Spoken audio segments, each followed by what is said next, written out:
সকলোকে কাতি বিহুৰ শুভেচ্ছা যাচিলোঁ।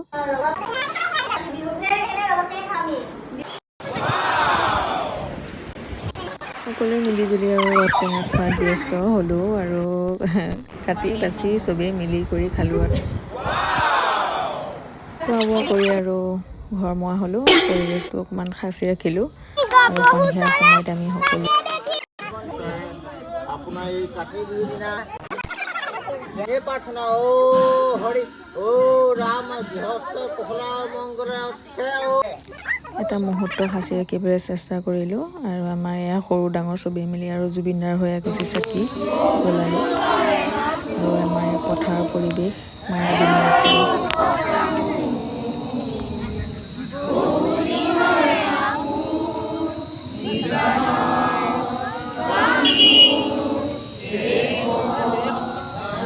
তাৰপিছতে আৰু ঘৰৰ ওচৰতে বিহু খাবলৈ মাতিলে। বিহু খাই কৰি আজিলৈ ভিডিঅ' সমাপ্ত।